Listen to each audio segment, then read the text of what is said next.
I have something very interesting to share with you all today, and I haven't watched this video in advance, but I can kind of tell by the title and like to dislike ratio what this is going to be. Glaive Kyo, who a lot of y'all think is Genshin's biggest hater and Wuwa's biggest shill, right? He uploaded a YouTube video titled Genshin Impact Isn't What I Thought It Was Anymore, and a lot of people disliked this video. I thought after Nordcry released, I genuinely thought Glaive would actually really enjoy what there is of Nordcry. I don't think it's a 10 out of 10. I don't think it's perfect. I think there's still flaws, but I'm assuming what happened here is Glaive probably enjoyed quite a lot of what Natlan was, and the people that don't like that, like dislike bombed the video probably. Let's take a look, see what Glaive said, and see if he really is Genshin Impact's biggest hater, shall we?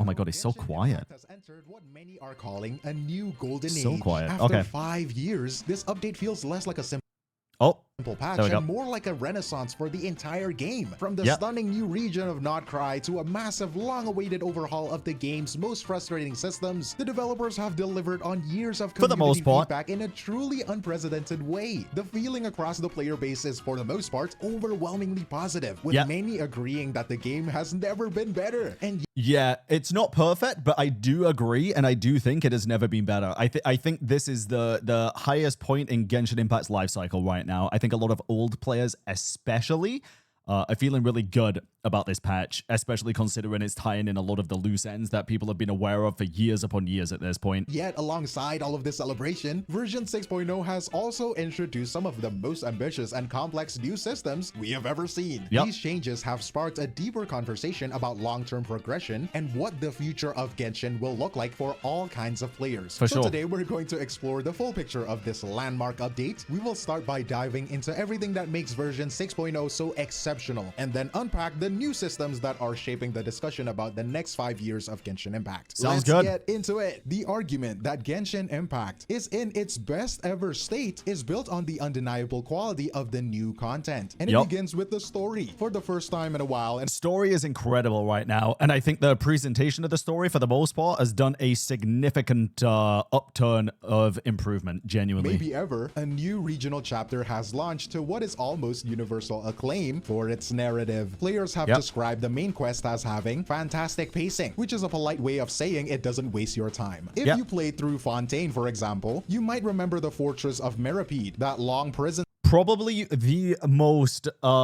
mind-numbing or conquest out of all of them, especially considering there wasn't really a big payoff towards the end of Act 3. Other than that, Sumeru Act 2, I think it was really repetitive, but at least there was the big payoff at the end of it. Fortress of Meripede just generally felt pretty shit, to be honest. But like I say, with Nordcry, dude, integrating the story quests with the Archon quests are so well done and so good. I really hope they keep up with that and keep doing it. And also just voicing the Traveler. Please keep doing that. sequence that some people felt was a narrative roadblock, and Sumeru, for all of its high points, was known for sections with incredibly bloated dialogue. Yep. Nordcry seems to be a direct response to that feedback. Even though the quest is reportedly around 8 hours long, it manages to feel focused, mature, and respectful of the player's time. The story also Yeah, I think it was about... Wait, I'm responds to confused. that This feedback. was... Even though the quest is reportedly around Yeah, this is like for Act 1 and 2 though, right? 8 hours So, long, makes it sense. manages to feel focused, mature, and respectful of the player's time. The Yep. story also feels deeply consequential. For years, regional stories could often feel like self-contained adventures, barely connected to the traveler's main goal. Well, here, that is not the case. The plot is packed with significant lore revelations that connect all the way back to the beginning of the game. We're Yep. finally getting answers, or at least serious clues about long-standing mysteries like Tavat's Three Moons. And this is where a lot of people are very excited about Nordcry, myself included, definitely. This is one of the best selling points of Nordcry for me, personally. The heavenly principles and the history of Khaenri'ah itself. The journey Yep. feels vital, rewarding players who have been paying attention for years. Like all of that lore videos that I've watched, it didn't go to waste. And Hell after yeah. 5 years, the biggest change is that the Traveler finally has a voice. Like It sometimes is. you just forget that the Traveler has a voice actor. This has been one of the old oldest and most persistent request from the community. For years, we have been a mostly silent protagonist, a cameraman in our own story, with Paimon doing all of the excessive talking. Yeah, and she still yaps a lot, don't get me wrong, but the Traveler having a voice is one of the biggest upticks for me. Not really cry, is. that has fundamentally changed. The Traveler has an active role with extensive dialogue. Hopefully they keep that up though, we'll see. Expresses a personality and even takes the lead in saving other characters. A nice reversal of the usual formula. You feel like the hero of the story and not just the observer. A good story needs a good stage. And the design of Not Cry itself is where this renaissance truly takes shape. There has been a deliberate move away from what many saw as gimmick-based this little slideshow was interesting, but other than that, unlike Natlan with its good. Saurian transformations or Fontaine with its underwater mechanics, Not Cry doesn't force. Fontaine's swimming was actually really fun in my opinion. Other than the underwater combat, which felt really redundant, I thought Fontaine's swimming was actually done pretty damn well. You into a single restrictive new system to get around, the exploration feels more organic and intuitive. It is less like a theme park with designated rides. It's not like a Mickey Mouse dinosaur clubhouse or something like whatever Natlan was. It is more like I thought Fontaine's swimming combat is easy. Easy and redundant can exist at the same time. It's very easy. It's just fucking boring and it feels kind of, I don't know, like you pull characters for the kits, right? Even underwater, it'd be cool to be able to use the kits or the characters to do different things rather than just collect underwater creatures and fucking do a big boom or something. I don't know. I, along with a lot of others, just thought that underwater combat was really boring. A natural world you can traverse with the team you actually want to use. The atmosphere is another high point. The art direction, the visual storytelling, and the beautiful score all work together to create a powerful sense of place. For a lot of veteran players, the overall tone feels like a return to a classic fantasy RPG.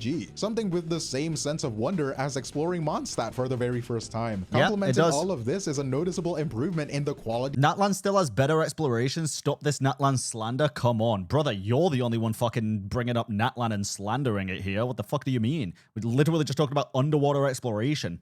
Huh? I don't think Natlan exploration was that good. But I'm not the one bringing it up either. Of the puzzles. A common complaint about recent regions was that puzzles have been dumbed down to the point where they were, trivial. In Not Cry, they have found a better balance. They are more engaging and require, as one person put it, a tiny bit of brain juice to solve. Just enough to give you a satisfying click when you figure it out, without becoming too frustrating, of course. And if you still can't clear it, I guess you can look at the tutorials on YouTube. And both these elements, the strong narrative, the organic world, and the thoughtful design, form a powerful case for why the game has never been better. And it seems Hoyoverse wanted to bolster that case by Does Glaive sound like the biggest Genshin hater now, gamers? Tackling the one thing that could undermine all of this goodwill, the daily grind. The latest version delivered a comprehensive overhaul to some of the game's most frustrating systems, starting with the biggest one, artifacts. For years, farming artifacts has been the single greatest source of player frustration. It is a system built on layers and layers of RNG. With this update, they have finally decided to slay that dragon, or at least put a heavy chain on it. The most celebrated change is the simple one. You can now see an artifact's 4th substat before you level it up. This is better than I expected it to be honest. At least then you know which ones to actually level up. It just saves a bit of time. This game knows the pain of finding a promising 3-stat artifact, spending resources on it, only to watch it get ruined by a useless 4th stat like flat defense. And that entire soul-crushing part of the process is now gone, saving an enormous amount of time and resources. And on top of that, the general tedium of managing your inventory has been significantly reduced. The artifact cap is higher. A new auto-lock feature protects good pieces from being accidentally deleted. And you can now mass salvage to up to why not just make it 4 stats if it's confirmed already? That's what I said too, but it's better than nothing. 1,000 unwanted artifacts at once. It is less time spent doing paperwork and more time playing the game. And perhaps most importantly, new systems are in place that give players actual control. Artifact definition and artifact reshaping allows you to use special materials to create pieces with guaranteed stats and even re-roll enhancements on a finished artifact. It is a move away from the— Bro, I still think the re-rolling an already finished artifact is, I think it's a good idea in principle, but brother, the amount it takes to actually like guarantee that you're going to get a fucking good one is abysmal. I tell you, I've re-rolled 2 artifacts already. One of them ended up somehow worse than the previous one, even though they all rolled into the same fucking stats, and the other one was still dog shit. Like, it's crazy. crazy, dude. Slot machine and towards a system where you can actually work towards a goal. A deterministic path, something that was previously unimaginable for artifacts. This philosophy of reducing frustration extends beyond just artifacts. The game's energy system resin has been made more user-friendly. You can now spend 40 resin diamonds. Mine was goated though. It helped me many times though. Yeah, I get that. But guys, listen. This is hard to understand sometimes or hard to believe, but other people have different experiences, man. Especially with RNG. It's all luck. So for every good thing that's happened to you, somebody else could have the opposite luck. And that's what fucking sucks. Directly in a domain for double rewards, or 60 for triple with condensed resin, which helps anyone with limited time. This is nice. I really like this change. Through their daily energy much more quickly. I personally am so incredibly happy that this is like implemented. I have been asking this for a really long time. They have also finally addressed the time-gated domains, the ones that only let you farm for a specific— Oh, this is bullshit, dude. This is bullshit. This is bullshit. This is bullshit. Specific character's material on certain days. For the first week after a new character banner is just make it forever, for fuck's sake, dude. I need Genshin to get out of this fucking cycle, dude. This is the one thing that pisses me off. I need them to get out of this stupid ass cycle, which is whenever there's a really good quality of life, there's always a catch. I need them to stop that. Get rid of the catch. Just do a good quality of life, for the love of God, with no downside. It's really not that hard. Just remove the restriction. Like, please. At least, the required domains will be open every day. I mean, it's a welcome change, you know? But it's kind of weird. Like, it raises an obvious question, right? If they can do this for 7 days, why not forever? I mean— So, yeah, it should be forever. Every other fucking game is doing it forever. I'm sorry. This kind of stuff really pisses me off. It does. Because it's like everybody knows that they can. They know that they can. Just do it. It's a temporary solution to a permanent problem. A 7-day free trial for a better game? Yeah, because now what they're doing is that they're creating another problem to sell the solution later down the lifeline of the lifespan of the game. Because now people are like, oh, now the problem is that it's only for the first week of a patch, and later they're going to be like, well, guess what? Now it's forever. And people are going to be like, whoa, let's go. No, just make it forever from the get-go, bro. Like, make the community happy. Come on. You know, I guess it's fine. The final layer is the anniversary rewards. Players are getting 20 free intertwined fates and a selector for a free standard 5-star character. This is without a doubt the most generous celebration the game has ever had, directly answering years of community back. That's the same as last year's, but now we also get the Constellation Selector. Backlash. Imagine if this is the first year anniversary.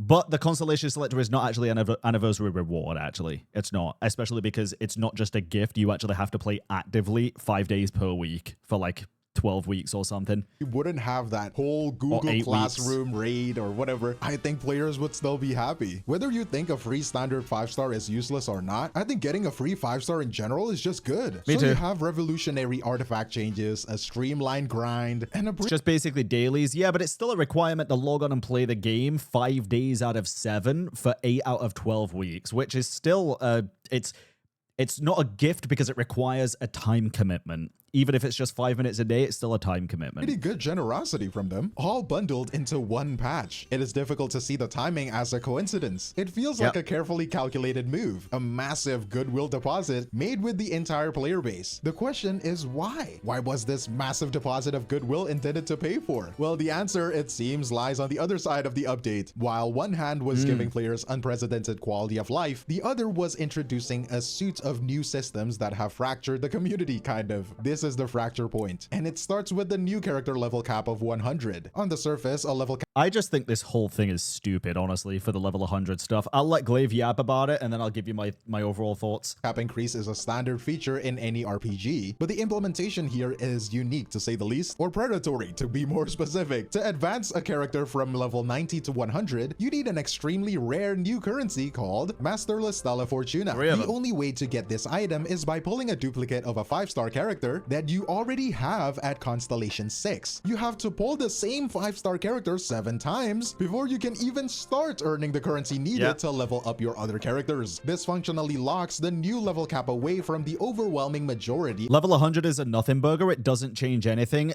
Actually, I disagree with you. It does change something, but not what people think it does. I'll explain in a minute. Of the player base. Beyond being inaccessible, the system has a psychological impact as well. A fundamental RPG progression system, the simple act of leveling up has been transformed into a symbol of elite status. Your character menu will now permanently display a level 90 out of 100. Yep. A constant quiet reminder of a ceiling you will likely never reach. Just like the expectations of your Asian parents. They want you to be a billionaire, having factories and hotels, and you're just a YouTuber covering gacha games.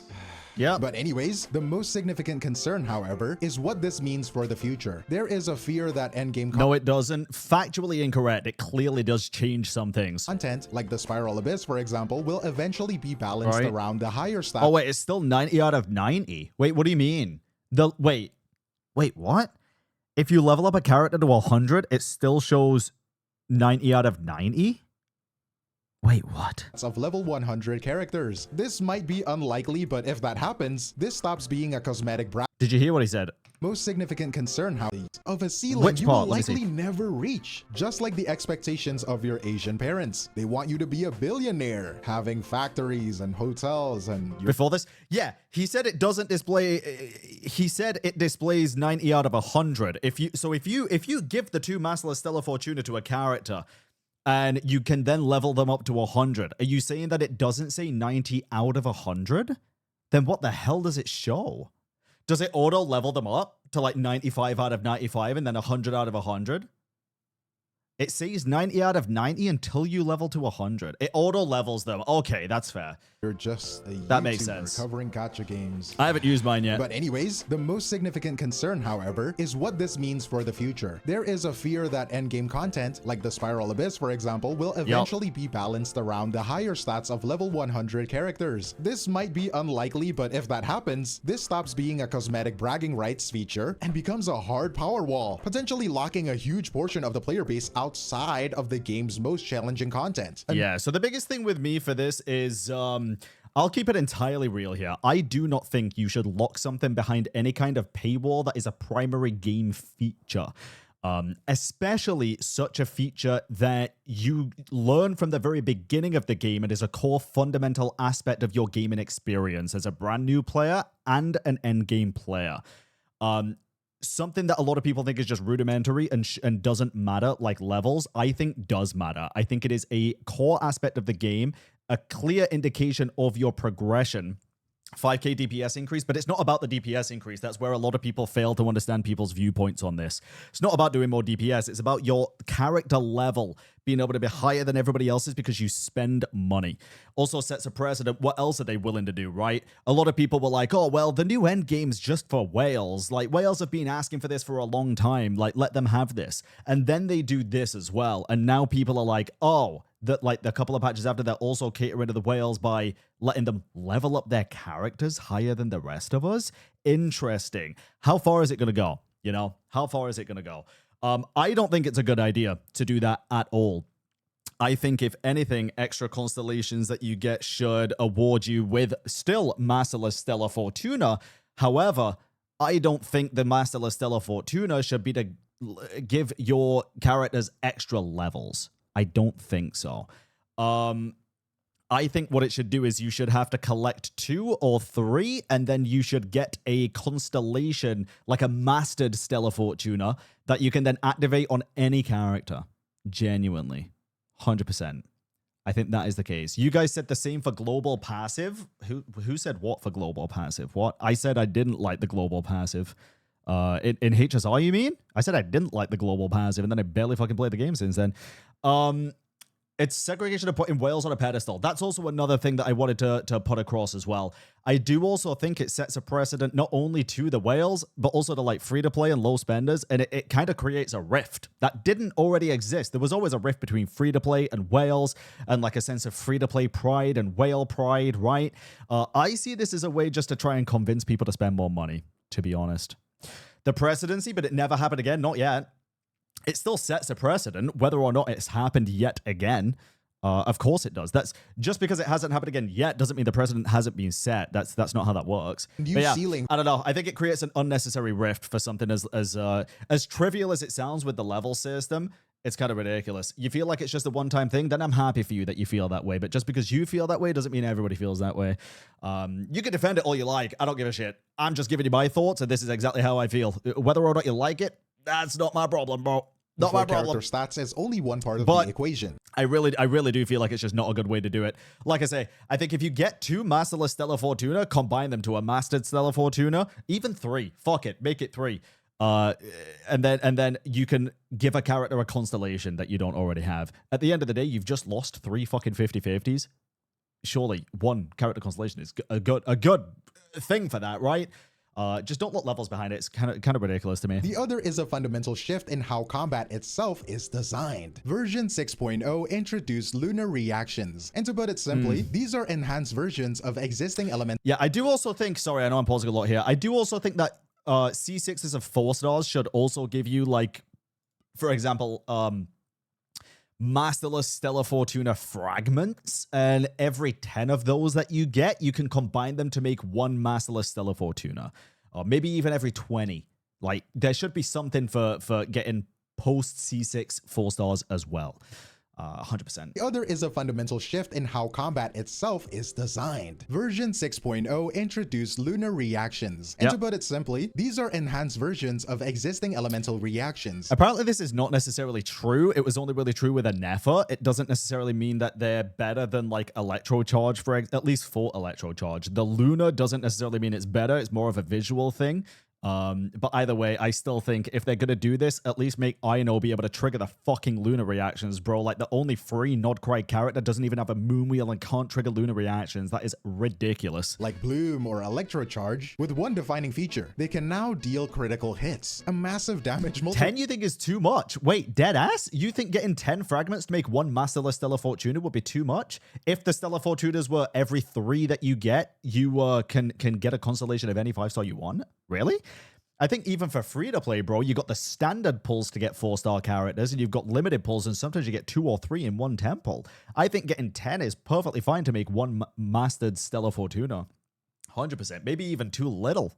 Multiplier that was previously impossible. The catch is... Okay, but I know is Hydro. Okay, and what element do you need to trigger Lunar Charge or Lunar Bloom, or when we eventually get it, Lunar Vaporize, Lunar Melt, Hydro? For a vast majority of the reactions, you need Hydro. So I think it makes sense for Ino to be the one to, you know, have those to be able to trigger it for everybody. Deal critical hits, a massive damage multiplier that was previously impossible. The catch is that only new characters from Nodcry can enable them. This new system wasn't introduced in a vacuum either. The enemies and bosses in Nodcry have mechanics specifically designed to be countered by these reactions. You can see this with enemies like the Frost Knight Skyon, whose extreme resistances are completely bypassed by teams using lunar reactions, or another boss that summons minions, which are almost instantly defeated by a specific... That's what I'm saying, though. Which lunar reactions is she going to do? Bro, all of them. That's what I'm saying. Like, if you use Ino with the other people, with other characters, she can, like, cause those reactions. I just think if you're going to add a brand new elemental reaction system to the game, at least make the 4-star free character be able to utilize those. Otherwise, you're literally pay-gating a whole elemental reaction, which I think is wrong, and I don't think that should be the case. That's a bit too much for a free 4-star, brother. No, it's not. Oh my fucking god, it's not. Holy shit, they're implementing a whole new reaction system in the game. The core fundamentals of Genshin Impact combat is elemental reactions. It is not too much to ask for the free 4-star character to be able to utilize those brand new mechanics. That is usually what the free 4-stars are for. That is what Kole was for in Sumeru, and that is also what Lynette was for in Fontaine, and what Kachina was for in Natlan, to utilize the new region-specific mechanics. It should have been the same for this. Don't know why it wasn't. That is not too much to ask. You are being brainwashed by the game if you think that is too much to ask, brother.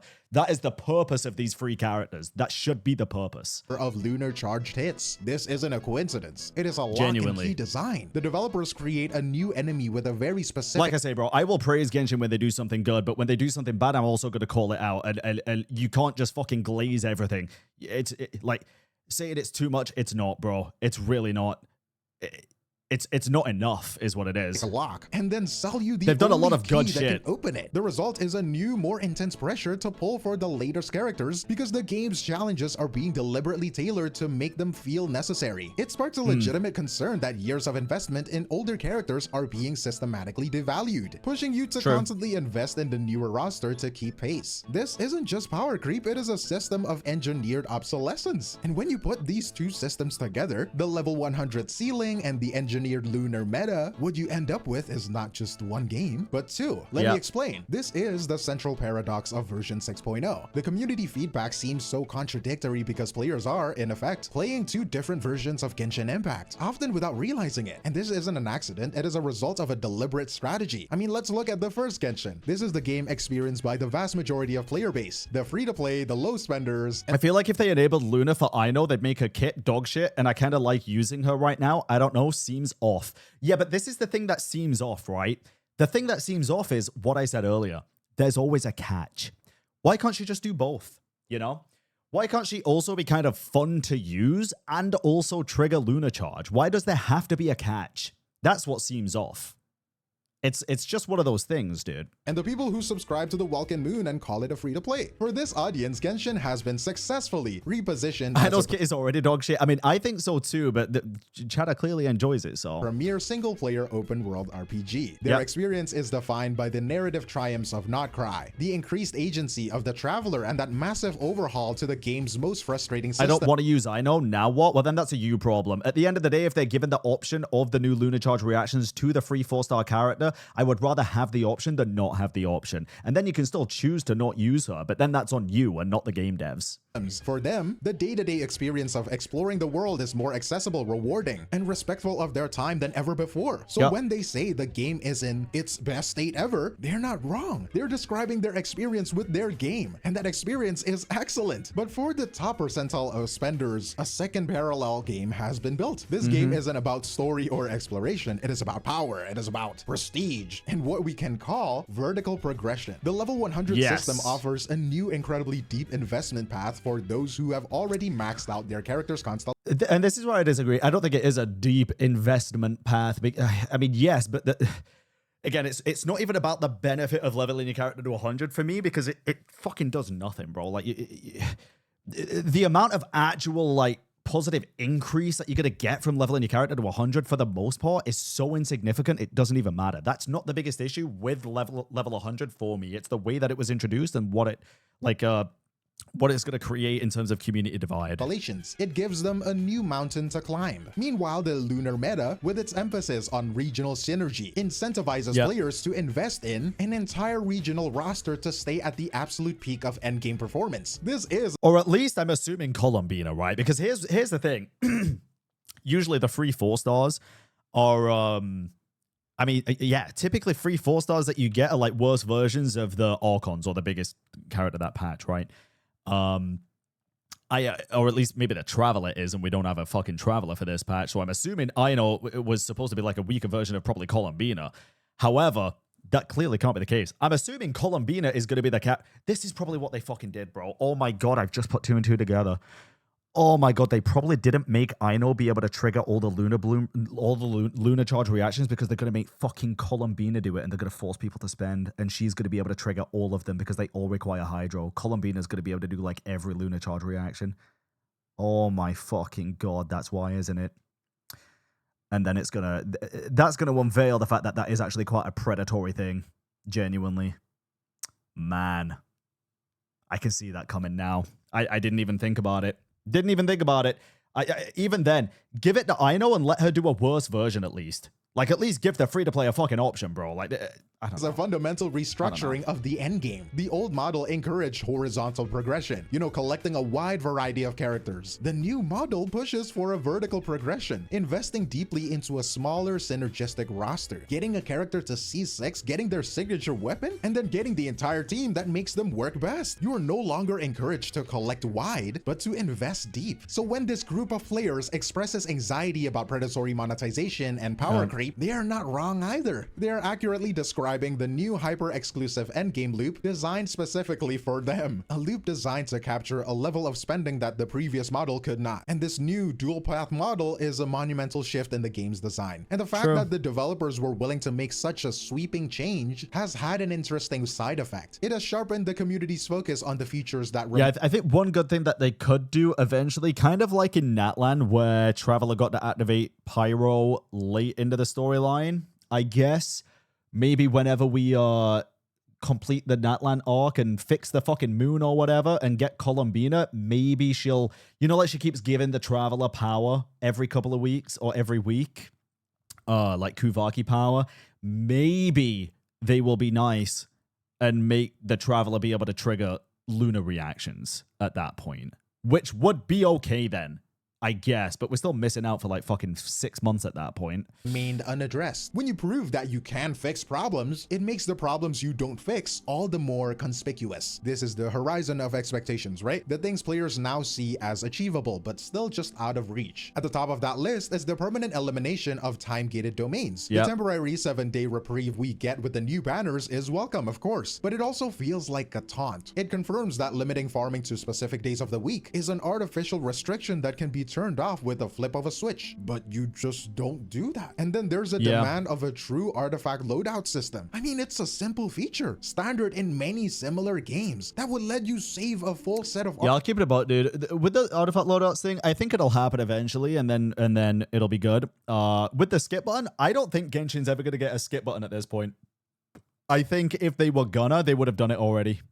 Especially when talking about all the really cool optimizations for Nordcry and the story and stuff. I do not expect Genshin to add a skip button. Artifacts and then swap it between characters with a single click. Instead, we're still stuck Kyle, thank you for the 73 months, man. Pieces. Jesus. A constant source of friction for anyone who enjoys experimenting with different teams. And requests for a more flexibility in the resin system persist. Players continue to ask for a resin overcap, similar to the one in Honkai Star Rail, which would let energy regenerate into a reserve pool after the... Yeah, this is something I always forget about as well. This would be a really nice feature to have, dude. Genuinely, just the resin overflow. I'm still surprised that Genshin doesn't have that. I think it would be really good to implement. Cap is reached. It would alleviate the pressure to log in every single day right on schedule, and I just feel like it would reduce burnout. It is probably a good thing to do for them as well. Beyond those systems is the issue of content permanence and character viability. There is a strong desire to replay past Archon quests and major story events. As the game's narrative gets more and more complex, new players are left with significant gaps in their understanding of the lore, because crucial events happened in limited time quests that are now permanently gone. Speaking of story quests, where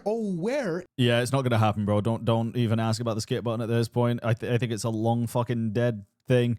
In terms of replaying old events, I feel like they're probably working on that, especially because the last summer event, the one that we just had, is permanent, just without the rewards.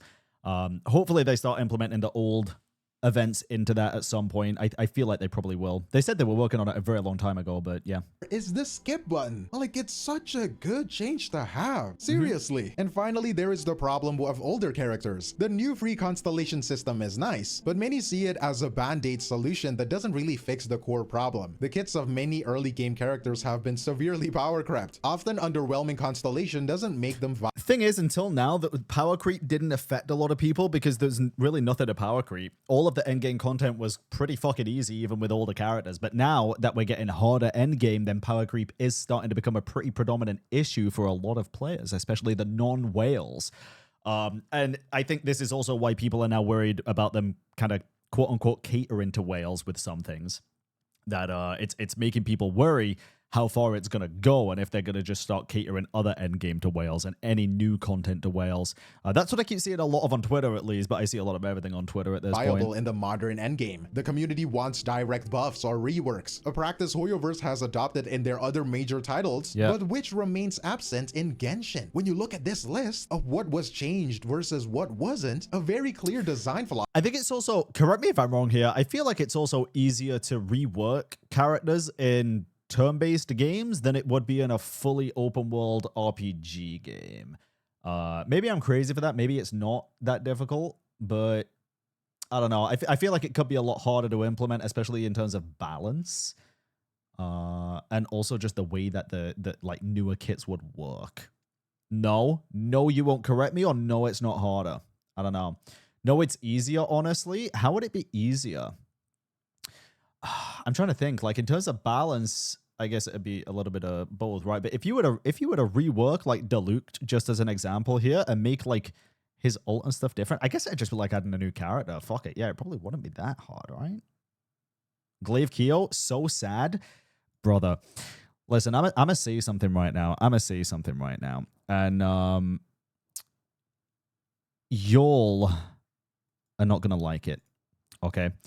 A lot of y'all will totally discard somebody's opinion just because you don't like them. And then you'll judge other people for agreeing with them just because you don't like them.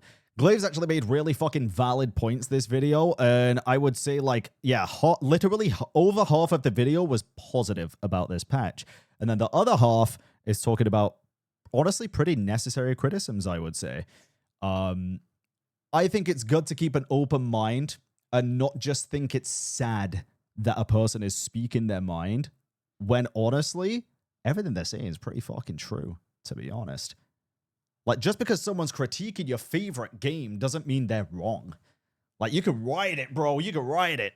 You do it. You slop glop that shit. Do it. Hey, big corpo. You do you, bro.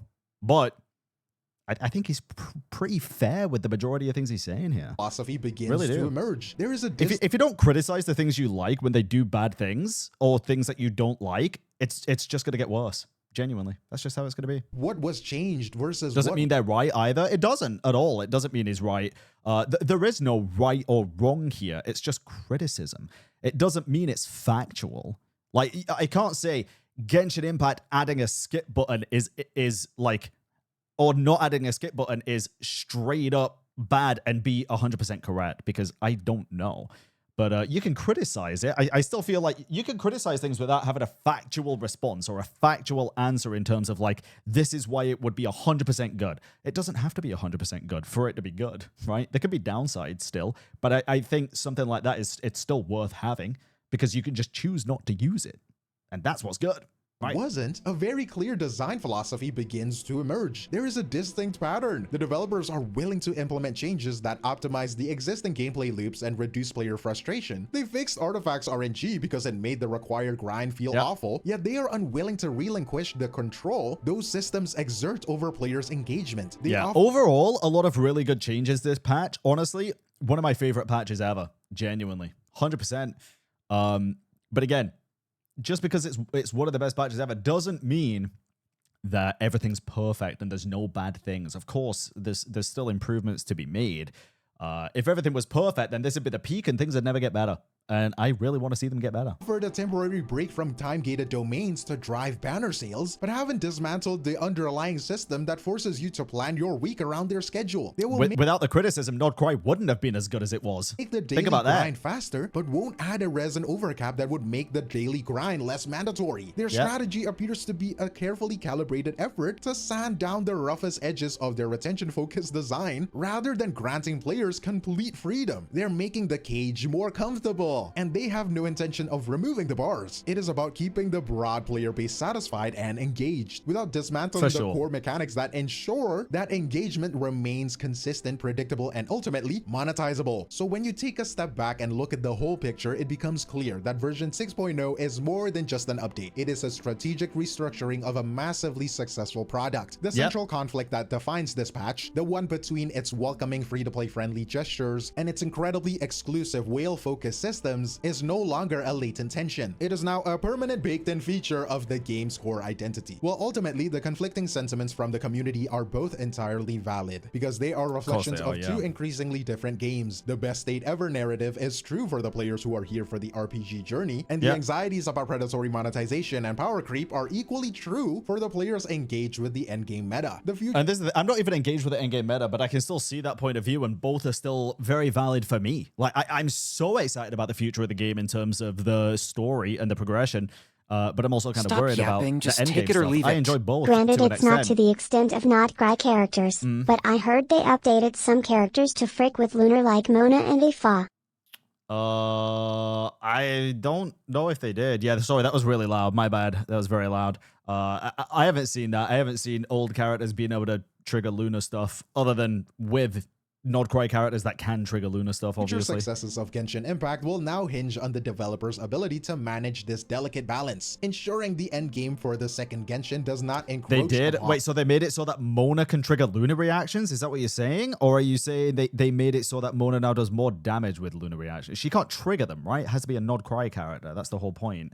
They adjusted kits, if anyone, that boosted Electro Charge kits to just include that as well. Oh, then yeah, that's expected, for sure. On and invalidate That's the expected. experience of the first. It is a balancing act where if they lean too far in one direction, the entire structure could become unstable. Amidst this, there is one potential wild card. The announcement of the user-generated content, Melastra Wander. I'm so excited. This is the best change. This is the best update. Genuinely, it really is. And yeah, that is kind of, well, people might say it's surprising that, you know, they finally did something to Mona to buff a reaction, but they left a bugged C1 for 5 years now. But the thing is, like, they want to sell Nodcry characters. So of course they're going to add that without fixing the 5-year-long bug. Land. In theory, a system like this could foster a new kind of engagement centered on creativity and community, offering a third path that might bridge the growing gap between the two primary player experiences. Goddamn. Well, but for now, its actual impact remains to be seen. But you know, let me know your thoughts in the comments below. But that is all from me, Glaive Keo, and I will see you in the next one. Genshin's biggest hater, man. Dead ass. I think the majority of his criticisms there were absolutely spot on, genuinely. A lot of people just dismiss Glaive's opinion quite literally because they think he's Genshin's biggest hater. Can we read the comments? We'll take a look at some comments. My channel's been here for over a year calling out Genshin's flaws. When they genuinely fix problems I've been asking for, like many aspects of Nodcry, I'm going to acknowledge it. That's fair criticism. Being happy about improvements doesn't magically erase other issues. If you're only here for pure negativity, that's your choice. This channel is about balanced, honest takes. And if you think this video is fully glazed and you didn't watch the full video, yeah. So this is going to be, I can already tell this is going to be a lot of dislikes as well. This is going to be a lot of people, his, like, quote-unquote Kurobot audience as well, that don't like the fact that he's praising Genshin. And then you've also got the Genshin players that think all he does is slanders the game and dislikes it, that are also going to be disliking it. His fanbase thinks he's glazing Genshin. Yeah, he's not, though. He's just giving props where props are due, like people would expect for Wuwa. Just as a heads up, bro, 121 dislikes. Jesus. That's 11% dislikes is quite a big amount, though. Genuinely. That is quite a big amount. The typical like to dislike ratio is about 98%. Getting at 89 is, or 88, kind of crazy. So what's this? So in other words, the VAs, writers, artists, animators, and musicians are absolutely carrying Genshin Impact, while the game's head devs and directors continue to stagnant ingredient apathy. I fail to understand how this is a significant change. Isn't this how the game has been since 5.0? Except the writers carrying part. No skip button, 90% of the story out of it. Yeah, everyone's just complaining. But hey, we're improving, right? And this is the thing. This might all be true, but they are still improving. Some things are improving. I don't know, man. After feeling Wuwa so much, nah, Genshin can still try and won't make me fall anymore. That's fair. Your artifacts come pre-ruined instead of being ruined by your own hand. True. That's kind of funny, actually. I kind of like that comment. Genshin, I have improved. Wuwa, oh, you have? Good for you, mate. But you forgot your competitors are on the way, right? It's so funny, dude. I find... I always find comments written like this so cringe. No matter what side it's on. I think, listen, props where props are due. Yes, the game's improving in certain aspects, and it's falling back in other aspects as well, as is expected at this point. I'm pretty happy with where it's at. As I always say, I play for the story. I'm pretty happy about it. I think Hoyoshills and Kurobots are of the same cloth, bro. Genuinely. I don't think any are better than the other. I see it day in, fucking day out. I see Wuwa CCs getting cancelled for saying that the new Wuwa patch looks dead because it's not got what they want, and the community is like, no, it's the best patch ever. Like, you're the same fucking people, bro. You are the same people. People complain about Hoyoshills in the Wuwa community, and then they do the same thing for Wuwa. Let people have their opinions, man. If you disagree, that's fine. Have a nuanced discussion with them. Don't be a fucking child. Don't be a toxic fucking man-child about it. It's crazy. Yeah, that's about it.